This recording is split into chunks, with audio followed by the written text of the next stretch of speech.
রয়টার্সকে ইউনুস হাসিনার উচ্চ প্রবৃদ্ধির বয়ান পুরোটাই ভুয়া। আসলে একটা পুরো 15 বছরের একটা ধাপ্পাবাজির শাসনকাল ছিল। এই সময় উন্নয়নের গল্প করতেন তিনি, কিন্তু এটি মূলত তার মূল ক্ষেত্র ছিল হচ্ছে লুটপাট, দুর্নীতি, টাকা পাচার।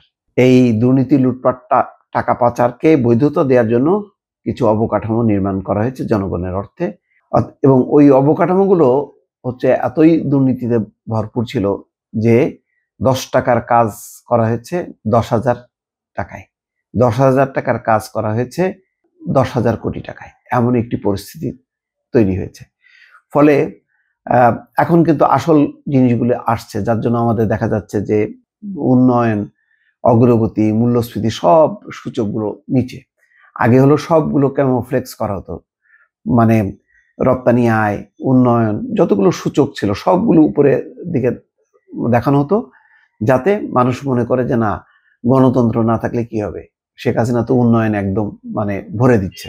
আসলে তারা তাদের পেট ভরেছে, দেশের জনগণের বা দেশের উন্নয়নের পেট তারা ভরেনি, বরং রুগ্ন করেছে।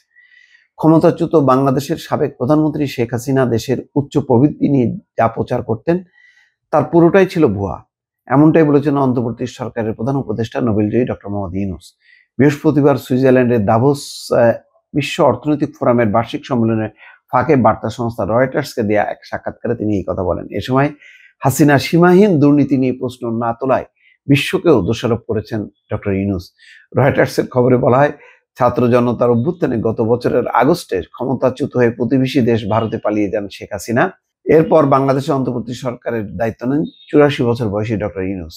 2006 সালে শান্তিতে নোবেল পেয়েছিলেন এই অর্থনীতিবিদ। আসলে এটাই ঠিক যে শেখ হাসিনার সময় যে কি পরিমাণ দুর্নীতি, টাকা পাচার, এগুলো নিয়ে বিশ্ব কিন্তু অত মানে সোচ্চার না, বা এটা বাংলাদেশকে বলছে না যে তোমরা এই তথ্য প্রচার করছো না কেন, প্রকাশ করছো না কেন, বা এটা নিয়ে যে একটা আন্তর্জাতিক তদন্ত হওয়া উচিত, এই ব্যাপারেও কিন্তু তারা খুব একটা তৎপরতা দেখাচ্ছে না। এটা খুব অবাক কাণ্ড। কিন্তু শেখ হাসিনার ক্ষমতার সময় কিন্তু তারা একদম মানে মানে চেপে ধরেছিল যে এই সমস্ত বিষয়ে তারা জড়িত, দুর্নীতি, অপপ্রচার। ক্ষমতায় বসে টানা 15 বছর দেশ শাসন করেন শেখ হাসিনা। এই সময় দেশের অর্থনীতি ও বিশাল পোশাক শিল্পের পুনর্জীবনের কথা বলে এর পুরো কৃতিত্ব দাবি করেন তিনি। তবে তার বিরুদ্ধে সমালোচকদের গুরুতর অভিযোগ, তিনি বাক স্বাধীনতা ও ভিন্ন মত দমনে, মানবাধিকার লঙ্ঘনের অভিযোগে অভিযুক্ত। 2009 সাল থেকে বাংলাদেশের শাসন করা হাসিনার বিরুদ্ধে মানবতা বিরোধী অপরাধ, গণহত্যা, এই সমস্ত অভিযোগগুলো আছে। দাভোসে অর্থনৈতিক সম্মেলনের ফাঁকে ডক্টর ইউনূস উপস্থিত সকলকে উদ্দেশ্য করে কিভাবে দেশ পরিচালনা করতে হয় তা বলেছেন। তিনি অভিযোগ করেন, কেউই হাসিনার বিষয়ে প্রশ্ন তোলেননি, যা ভালো বিশ্ব ব্যবস্থার লক্ষণ নয়। ডক্টর ইউনূস বলেন, এমনটা হওয়ার জন্য পুরো বিশ্বই দায়ী, তাই হাসিনা গোটা বিশ্বের জন্যই একটা ভালো শিক্ষা। তিনি বলেন, প্রবৃদ্ধির জন্য আমরা সকলকে ছাড়িয়ে গেছি, এ কথা পুরোটাই মিথ্যা। কেন ওই প্রবৃদ্ধিকে ভুয়া মনে করেন সে সম্পর্কে বিস্তারিত কিছু বলেনি ডক্টর ইউনূস, তবে অন্তর্ভুক্তিমূলক প্রবৃদ্ধির উপর জোর দিয়েছেন অন্তর্বর্তী সরকারের প্রধান উপদেষ্টা। কোভিড মহামারী, রাশিয়া ইউক্রেন যুদ্ধের আগে 2017-18 অর্থ বছরে বার্ষিক প্রবৃদ্ধি প্রায় 8% পৌঁছায়, যেখানে হাসিনার ক্ষমতা গ্রহণের সময় 2009 সালের প্রবৃদ্ধি ছিল 5%। যাই হোক, এটা নিয়ে একটা বড় বিতর্ক, আরো বিস্তারিতভাবে হয়তো তিনি বলতে পারতেন। বলছেন যে রয়টার্সকে ডক্টর ইউনূস বলেছেন, ব্যক্তিগতভাবে আমি প্রবৃদ্ধির হার দ্বারা খুব বেশি প্রভাবিত নই, সমাজের প্রান্তিক মানুষের জীবনযাত্রার মান দ্বারা প্রভাবিত। তাই আমি এমন একটি অর্থনীতি কথা চিন্তা করি যেখানে সম্পদকে কেন্দ্রীকরণের ধারণা থেকে বের হওয়া যাবে।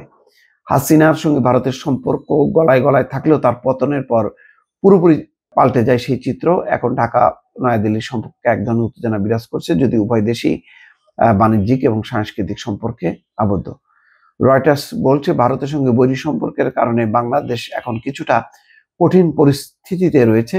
এক্ষেত্রে এই কঠিন মুহূর্তে ভারতের চিরপ্রতিদ্বন্দ্বী চীনকে বাংলাদেশের দীর্ঘমেয়াদী বন্ধু হিসেবে অভিহিত করে ডক্টর ইউনূস বলেন, নয়াদিল্লির সঙ্গে সম্পর্কে টানা পড়ন ব্যক্তিগতভাবে আমাকে কষ্ট দেয়। তিনি আরো বলেন, বাংলাদেশ ভারত সম্পর্ক যতটা শক্তিশালী হওয়া উচিত, আপনি জানেন বাংলাদেশের মানচিত্র না এঁকে আপনি ভারতের মানচিত্র আঁকতে পারবেন না, কেননা বাংলাদেশের স্থল সীমান্ত প্রায় পুরোটাই ভারতের সঙ্গে যুক্ত।